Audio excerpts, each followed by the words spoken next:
Salut à tous, c'est Pang de la chaîne, bienvenue sur cette vidéo qui continue notre cheminement sur la méthode Silva, toujours avec Lee Pasco. Salut Lee. Nous, on est sur la deuxième partie de notre journée, donc c'est la deuxième fois, c'est la deuxième partie de notre podcast, toujours sur ce petit ouvrage. Je vous rappelle que là, c'est pas vraiment la méthode Silva, mais vraiment la vision de José Silva sur la religion et un petit peu la vie de façon générale.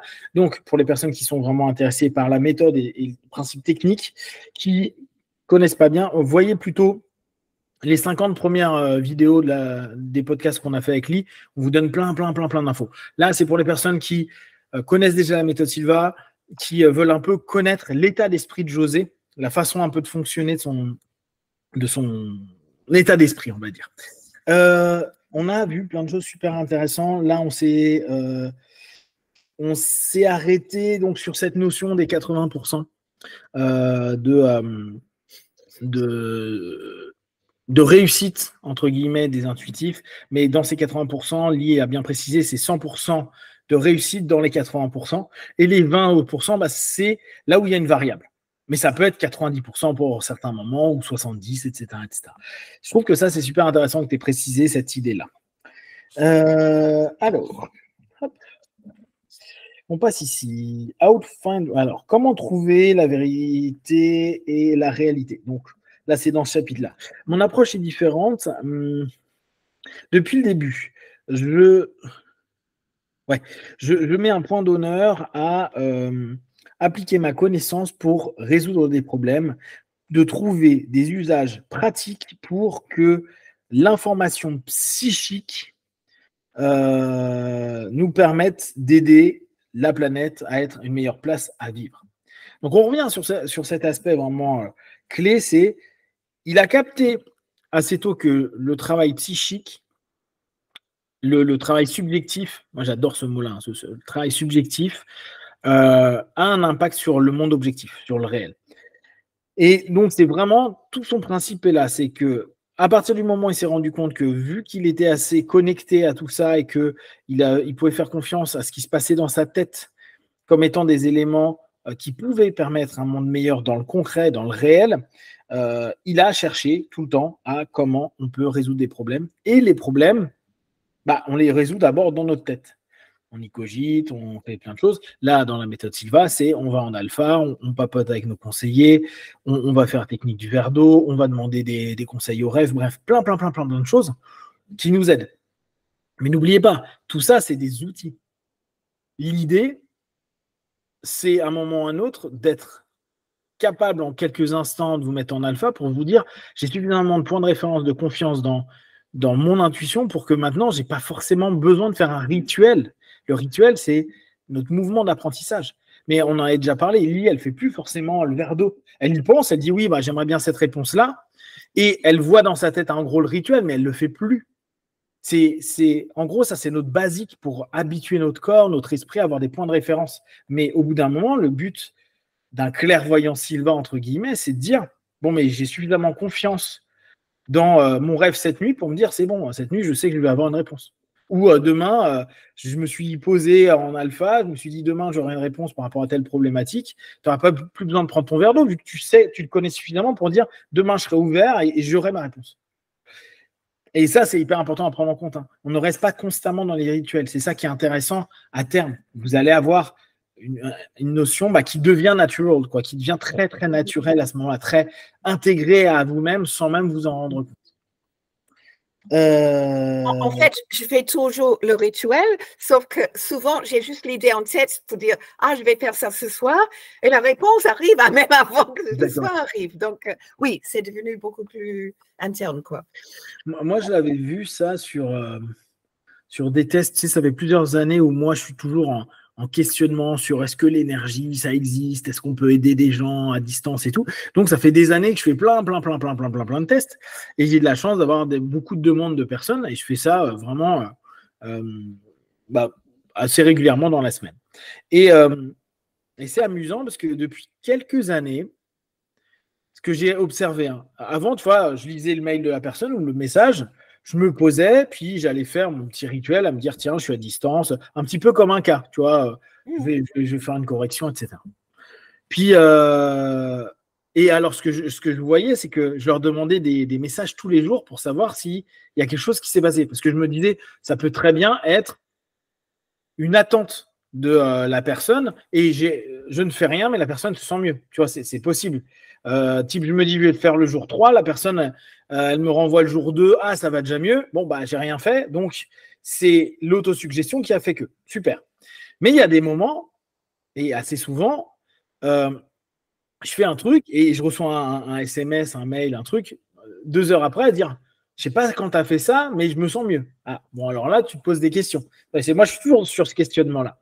Et ce qui est amusant, c'est qu'avec les années, je l'ai tellement fait, hein, je l'ai fait, je pense, des milliers de fois, de me poser, de me dire, OK, quelqu'un m'a écrit, je vais prendre 5 minutes pour envoyer une intention, si on ne veut pas parler d'énergie, ou une énergie, si vous êtes dans ce milieu-là. Et bien, il y a des moments, juste je reçois le mail, je me dis, OK, il faudra que je bosse là-dessus tout à l'heure. OK. Je me dis ça, hein, je me pose genre 30 secondes. Hein. Donc, je l'imagine la personne à me dire, ouais, il faudra qu'elle se sente mieux par rapport à ça. Je l'imagine aller bien. Je lâche. Et parfois, genre 2 heures plus tard, la personne elle dit, mais tu as déjà travaillé sur moi? Et je me dis, ah bah ouais, je me suis posé 10 secondes. Mais avant, je me posais 5 minutes. Maintenant, je me pose avec une intention. Alors, est-ce que, tu vois, là je n'ai pas de réponse. Hein, je vous donne ça comme ça. Je ne sais pas ce qui est réel ou pas. Mais ça m'arrive de plus en plus où juste en me posant, en me disant, OK, je vais bosser dessus et je l'imagine déjà la personne aller mieux, bah, j'ai des personnes qui me disent merci d'avoir déjà bossé sur moi. Et là, tu fais, bah oui, je me suis posé tout à l'heure, mais 15 secondes, 20 secondes. Alors, je ne sais pas si c'est l'autosuggestion qui s'est faite. Tu vois, là, j'aurais jamais aucune preuve. Je ne sais pas si c'est ma pensée et mon intention de le faire, comme toi, te dire, je veux ma réponse et ce soir, je fais mon verre d'eau et tu as déjà ta réponse alors que tu n'as pas fait ton rituel. Et ben moi, je ne fais plus mon rituel, mais j'ai déjà des retours. Est-ce que c'est l'autosuggestion ou est-ce que c'est réellement? Là, je ne peux pas savoir. Mais je trouve que c'est intéressant ce que tu dis parce que tu vas l'avoir dans un temps qui est plus court ou tu as un impact plus court sans avoir à faire le rituel parce que tu l'as tellement habitué à ton esprit que peut-être ça nous donne cette connexion-là. Oui, ça a mis en marche parce que j'ai pensé, je vais faire la technique du verre d'eau et le travail a déjà commencé. C'est ça, c'est un peu un trigger, tu vois. C'est un déclencheur pour les, les personnes qui font de l'hypnose. C'est un déclencheur. Et peut-être que le rituel nous fait rentrer en transe, etc. Mais vu que nous, on part très, très vite en alpha, on est souvent en alpha, peut-être que cette notion s'est raccourcie parce que justement, il n'y a plus le rituel à mettre en place pour créer l'ensemble des causes à effet. Je ne sais pas. Hein. Là-dessus, c'est compliqué parce que ça reste très subjectif. Ça reste que, en plus, très empirique, donc très subjectif. Mais je trouve que c'est hyper intéressant. Et n'hésitez pas à nous faire, vos retours par rapport à tous ces tests-là. OK. Alors, je juste un petit commentaire. Le fait que tu as fait tous ces tests, est-ce que ça marche vraiment à distance? Ouais. Est-ce que c'est autosuggestion? Est-ce que c'est effet placebo, etc., etc.? C'est vraiment l'esprit de chercheur que José a toujours eu. Et je voulais te raconter justement que même quand il avait déjà mis tout ça en place, il était toujours en train d'expérimenter avec des groupes. Donc, il y avait un moment pendant une convention à Laredo où il avait peut-être 40, 50 personnes dans la salle. Et il disait, on va faire une petite expérience. J'aimerais avoir au moins 3 personnes ici qui connaissent quelqu'un qui a vraiment un grave problème de santé. Et il dit, nous, tous, on va travailler ensemble sur cette personne. Et il les a guidés pour chacun des 3 cas. Mais ne soyez pas volontaire pour présenter un cas, à moins que vous pouvez contacter cette personne ce soir, avoir un feedback et nous faire un rapport demain. Donc, on avait 3 cas. On était donné un peu les détails. José nous a guidés justement à, par exemple, visualiser avec les mains dans l'air la lumière de la main droite et la main gauche. Donc, de toute façon, on était tous hyper concentrés, chacun, sur les 3 cas. Et c'était une certaine heure de l'après-midi.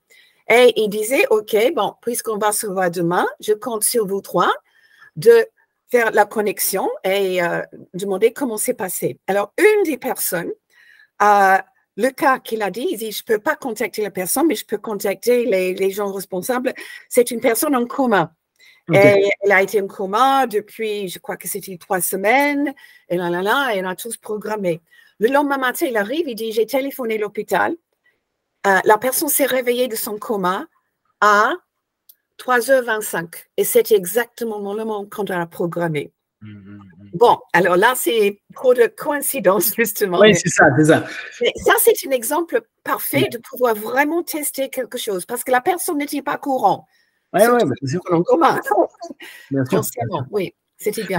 Mais tu vois, c'est ça que moi je trouve difficile. Enfin, moi, tu me connais, j'adore chercher, je fais des tests. Oui. Le problème, c'est que je me dis tout le temps, OK, c'est mon test à moi, dans mon petit monde à moi. Et donc, c'est super subjectif. Tu sais que tu peux être biaisé, quoi. Il n'y a rien de scientifique. C'est empirique. Mais c'est vrai que moi, c'est des choses que j'adorerais retester. Tu sais, ça a déjà été testé. Il y en a qui ont dit que ça ne marche pas. Il y en a qui ont dit que ça marche à 30%, etc. Moi, j'ai besoin de le vivre moi-même. Alors, je sais que vu que je biaise automatiquement, tout le monde biaise vu que c'est ta propre expérience. Mais c'est vrai que là, quand tu as plein de monde et que tu peux faire plein de petits tests, après, comme tu dis, coïncidence, pas coïncidence, on en sait rien. Mais là, de facto, à telle heure, on fait ça et à tel retour, il y a peut-être quelque chose d'intéressant à apprendre. Et en tout cas, pour des gens qui comme moi, aiment être dans le doute, tu vois, me dire peut-être que je me fais des films, mais peut-être pas, bah, c'est toujours sympa. Tu dis quand même, là, c'est une expérience qui me dit que c'est intéressant. Même si je ne vais pas forcément généraliser, je vais me dire ça m'est arrivé. Voilà. Et si ça m'est arrivé, bon, bah, ça peut peut-être recommencer. Mais j'ai besoin, moi, de ce principe de test pour pas dire de bêtises aux gens, pour pas faire croire des choses parfois qui sortent juste de ma tête, tu vois, de me dire, je l'ai testé, ça marche, mais ça marche peut-être que parce que dans ma manière de faire, ça a marché et que j'ai eu un coup de bol, tu vois, il y a plein d'éléments qui font que… Et donc ça, je trouve que c'est assez intéressant à prendre en compte. Et c'est cool que lui, pendant des années, il ait continué sur cet état d'esprit. Hein. C'est trop bien. Oui, absolument. Oui, alors ça, j'ai trouvé que c'était intéressant. Question sur les écritures. Nous pouvons interpréter les écritures avec différents types d'interprétations et nous pouvons l'utiliser avec l'idée que les écritures sont simplement faites pour résoudre les problèmes de la création. Pas simplement faire des interprétations qui ont l'air sympas. C'est parce que il était parti sur… certains se posent la question de savoir si Marie était réellement vierge. J'ai dit, mais ça n'a aucun intérêt. On s'en fout complètement. Et j'aime bien ce côté-là, genre, des questions comme on s'en fout. Est-ce que dans la Bible, il y a quelque chose qui nous donne une info pour pouvoir corriger ou donner de l'info pour que ça aide? Et en fait, il ne pense que comme ça. Il lit la Bible en disant, OK, ouais, ça c'est une métaphore, on s'en fout, OK. Mais est-ce que ça aide à quelque chose? Est-ce que ça aide à quelque chose? Mais justement, quelquefois, les gens sont un peu choqués à découvrir qu'elle était et rosicrucien et quel est l'autre? Maçon. Ah, il était maçon. Dans les deux cas, il est entré, il a étudié tout ce qu'il a pu faire et il a quitté. Parce que, comme il disait, il n'était pas intéressé de devenir partie d'un système philosophique, etc. Mais il voulait apprendre des techniques qui fonctionnaient. C'est ça. Donc, il est super pragmatique. C'est ça. Mais tu vois, là, dans tout, c'est dit, la Bible, ça doit être un livre de recettes. Enfin, en gros, désolé pour ceux qui sont hyper… c'est le livre saint. Pour lui, c'est un livre de recettes. Hein. C'est qu'est-ce que je peux utiliser pour que ça marche. Point. Attends, là, c'était où? Ouais, voilà. Bon, il dit, il y a des débats à savoir si Jésus est vraiment le fils de Dieu ou pas. Il dit, ça, je m'en fous. Lui dit, j'ai ma croyance, hein, moi, je crois en ça, mais on s'en fout. C'est pas important.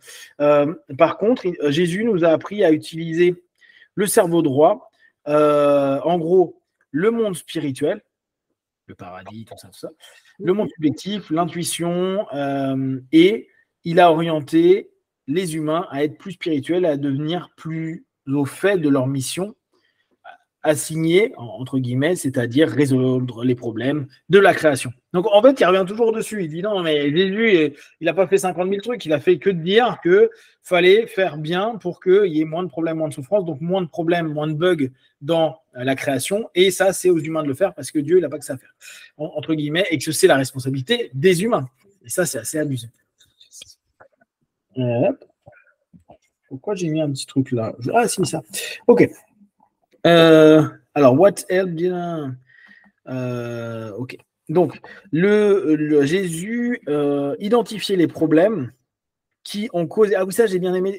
En gros, il résout il synthétise un petit peu ce que Jésus a fait. Donc, en gros, Jésus, il est arrivé, il a identifié le problème qui posait les problèmes, hein, qui posaient de la souffrance aux humains et ce qui ne fonctionnait pas.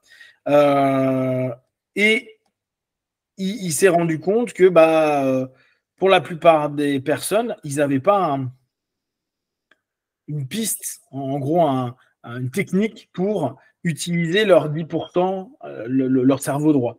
Et donc, dit autrement, que les gens n'étaient pas assez spirituels, concrètement spirituels, faire du spirituel donc du subjectif vers l'objectif, dans la tête vers la réalité. Et donc, il a passé sa vie à expliquer des techniques pour résoudre des problèmes, faire en sorte que ça aille bien. Il n'y a pas de vin, tu mets de l'eau dans ce qui servait de vin. On sait en plus qu'historiquement parlant, tu sais que le miracle de l'eau qui se transforme en vin, il y a plein d'archéologues qui disent mais c'est normal, à l'époque le vin c'était pas le vin d'aujourd'hui, il y avait ça de raisin à l'intérieur encore complètement écrasé et autres, donc quand ils ont remis de l'eau dedans, et vu qu'ils étaient certainement un peu bien bourrés, l'eau qui est sortie, c'était pas de l'eau complètement blanche, c'était de l'eau qui commençait à devenir rosée. Donc factuellement, il a résolu le problème. Il a remis de l'eau là où c'était comme une infusion, tu vois. C'est génial comme réponse. Donc, en gros, Jésus, c'était son job. Et nous, on continue l'œuvre de Jésus pour lui. Attends, qu'est-ce qu'il disait? Oui, donc là, il revient toujours sur la même chose. Dommage que c'était pas la magie. Ouais. Mais tu vois, c'est ce qu'il dit à des moments. Il dit, il y a peut-être des choses incroyables qui se sont passées, c'est possible. Mais il dit de façon générale, ce qui nous intéresse, c'est comment il a fait pour y arriver. Et il revient toujours sur des trucs très basiques. Et je trouve que c'est bien parce que ça nous... Il dit qu'importe que les gens croient ou ne croient pas, ce qui nous importe, c'est qu'est-ce qu'on peut prendre comme point de référence, en gros, pour nous, pour notre quotidien, pour faire que ça se passe bien, etc. Oui, bon, là, il repart de cerveau droit, mais ça, c'est pas important. L'élément le plus important de la mission de Jésus a été de nous apporter le message sur Terre de comment corriger les erreurs du développement humain. Tu vois, il est vraiment, pour lui, Jésus, c'était le gars qui était envoyé sur Terre pour, les gars, là, vous avez bugué. Parce qu'il revenait un peu sur l'histoire, il disait, d'abord, il n'y avait pas de texte. Puis, bon, il y avait des sages, il y avait des gens qui étaient là en train de dire ce qu'il fallait faire, mais on ne les a pas écoutés. Après, il y a eu un texte, l'Ancien Testament. Mais pareil, on ne l'a pas écouté. Après, il y a eu Jésus. Pareil, on ne l'a pas écouté. Alors qu'en fait, ça fait des années qu'on nous dit comment faire. Et il dit, mais même si aujourd'hui quelqu'un revenait, on n'écoutera pas. Donc, on tente de faire en sorte que ce soit mieux. Prenez conscience que vous avez une mission de faire en sorte de corriger les erreurs. Mais c'est amusant parce que pour lui, en gros, il dit, c'est qu'une succession de prophètes qui sont là pour dire quoi faire, mais en fait, personne ne les écoute, ou très peu de personnes, ou transforment toute la croyance. Tu vois, il est très à dire c'est devenu un acte de contrôle des églises, les gens ne sont pas libres, les gens ne savent pas développer leur potentiel. C'est ce qu'on disait la semaine dernière. Et ça, je trouve que c'est intéressant, tu vois, parce qu'il est vraiment sur une notion critique, mais d'un sens très positif, tu vois, à dire, mais qu'est-ce que vous apportez en valeur ajoutée, vous, église ou institution religieuse, pour que les gens puissent résoudre des problèmes de malaise, de mal-être dans leur vie. Et le manque de côté concret de l'église est quelque chose qui l'embête particulièrement.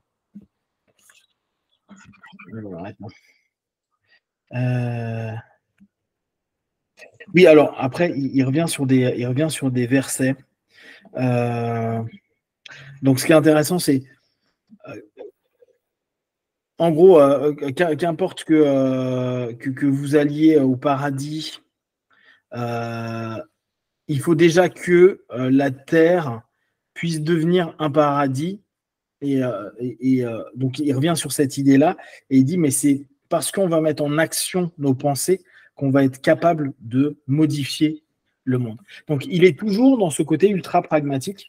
Et je pense que c'est ça qui l'a un peu agacé. Je ne sais pas si tu l'avais, toi, ressenti par rapport à quand il faisait des rapports à la religion, mais tu as l'impression que la religion, pour lui, il trouve ça bien si c'est pratique. Et en fait, le fait que ce soit ritualisé, le fait que ce soit perdu dans les rituels, pas ritualisé, le fait que ce soit perdu dans les rituels, tu sens que ça change, ça ramène tellement pas l'humain dans quelque chose de pratique que lui, il accroche pas du tout. Je ne sais pas s'il y avait des références à ça de temps à autre quand tu étais allé. Pas simplement l'aspect rituel, parce que finalement, il y a beaucoup de rituels dans certaines inductions hypnotiques quand même. Exactement. Mais beaucoup plus l'idée que, justement, il y a toutes ces séries de wise men dans l'Église qu'il faut croire, qu'il faut accepter, il faut avoir la foi et sans poser des questions. Et justement, José était quelqu'un qui posait des questions lui-même et cherchait lui-même. Et c'était pour ça qu'il est presque excommuniqué, quoi. Ouais, exactement. Ouais. Cette volonté de recherche, elle est intéressante. Et d'ailleurs, c'est ça qui fait qu'il a cette perception du livre, hein, de la Bible. Là, on est parmi les derniers éléments à voir. Le bénéfice que nous avons reçu en utilisant la méthode du Christ. 1. Développer notre capacité spirituelle pour nous aider à devenir plus humains. 2. Expérimenter une meilleure santé en permettant à 90% des personnes d'exploiter l'alpha au fur et à mesure et donc de pouvoir corriger un maximum de choses. Troisième chose, mais ça on l'avait déjà vu la semaine dernière, avoir moins d'accidents parce que être plus connecté à son intuition et donc à faire les bonnes décisions et aller aux bons endroits, etc. Être plus chanceux sur toute chose parce que ça diminue les erreurs. Donc ça c'est vraiment pour lui ce qu'il a créé au travers de la méthode et ce que le Christ a enseigné, c'est ça. Prenez soin de vous, en gros, ayez confiance dans votre intuition, donc ça vous évitera de faire des erreurs, ça vous évitera de vous blesser, et vous tentez d'être plus spirituel pour vous, pour aider les autres. Ah oui, alors là, il m'a fait rire, et c'est là où je me suis dit, on était à une autre ère, tu vois, c'était, alors on rappelle à tout le monde, hein, José, c'est quelqu'un qui est né en 14, donc c'était une autre ère avec d'autres croyances. Il fait donc pour devenir le tout c'est de devenir et d'aider les enfants à devenir des clairvoyants et comme ça ils pourront être plus au clair du contrôle de leur esprit et ça évitera qu'ils deviennent alcooliques, drogués, addicts et là, alors là je rappelle bien, je fais un trigger warning, etc. C'était à une époque, une autre époque. Homosexuel. Tu vois, à l'époque, c'était ah bah ouais, non, ça se fait pas. Hein. Après, fumeur, de cigarettes, de cigares, de pipes, ou dominé par les autres. Donc en gros, enseigner tout ça. Ça, je trouve que c'est intéressant la dernière. Hein. Dominé par les autres. Oui. Or be dominated by others. Et tu vois, ça, il le disait. C'est quoi en anglais? C'est or be dominated by others. Dominated by others. Oh, oui, exactement la même chose. Être dominé par, tu vois. Et je trouve que. On ne trouve pas ça souvent, hein? Ça c'est intéressant. Oui. Non. C'est dominé par d'autres. Et justement, ce qui protestait dans l'Église, c'était qu'on était dominé par une certaine hiérarchie. Exactement. Oui. Et ça, c'est intéressant parce que pour lui, devenir plus clairvoyant, c'est avoir, bon alors il met perfect control, mais avoir un contrôle le plus juste, on va enlever le mot parfait, de son esprit. Et parce que tu as un contrôle plus juste de ton esprit, automatiquement, tu te fais moins dominer par les autres. Et ça, c'est intéressant parce que ça revient sur les gens peuvent t'attaquer sur ton mental, sur l'aspect physique, l'agression physique, ou l'aspect émotionnel ou spirituel. Mais si tu arrives à gérer ton mental, donc ton aspect spirituel, donc ton aspect émotionnel, et donc potentiellement tes actes physiques, oui, personne ne peut prendre le contrôle sur toi. Personne ne peut t'emmener dans une colère, ou dans une tristesse, ou dans un malaise, ou dans un truc, parce que tu dis, c'est bon, je suis ajusté avec moi, je suis en paix avec moi, je suis bien, je suis stable, je laisse pas monter les trucs, je suis dans une forme d'état neutre et suffisamment constructif pour trouver des solutions dans le dialogue, dans le discours, dans la tension qu'il y a. Donc ça, j'ai trouvé que c'était très intéressant. Bon, c'est les derniers trucs, mais il revient dessus. Quelles sont nos priorités? Notre première priorité, c'est de permettre que les choses... que la confiance revienne entre les êtres humains. Donc cette notion de lien avec les gens. Deuxième priorité, enlever les barrières et laisser aux humains être là où ils veulent, si ça leur fait plaisir. Hop. Et après, au humain, non, bah après, il reste dessus. Donc, les deux éléments clés pour lui, c'est ça. Hein, c'est que il y a la confiance dans l'humain et le fait que les gens puissent être libres de leurs déplacements et de ce qu'ils veulent, etc. Et enfin, alors ça, c'était, là, je ne vais pas insister trop là-dessus, c'est un peu toutes ces idées qu'il avait sur utiliser la méthode Silva pour, par exemple, éviter que ton enfant naisse avec un problème, faire en sorte que tes enfants soient des génies, comment éduquer ton enfant, s'assurer qu'il a une naissance qui soit saine, faire en sorte que la naissance soit naturelle, et aider les gens à développer leur système, leur spiritualité. Et j'ai trouvé que c'était assez intéressant. Alors, après, il y a des choses, je pense qu'on peut revenir dessus, mais c'était par rapport à ses croyances à lui.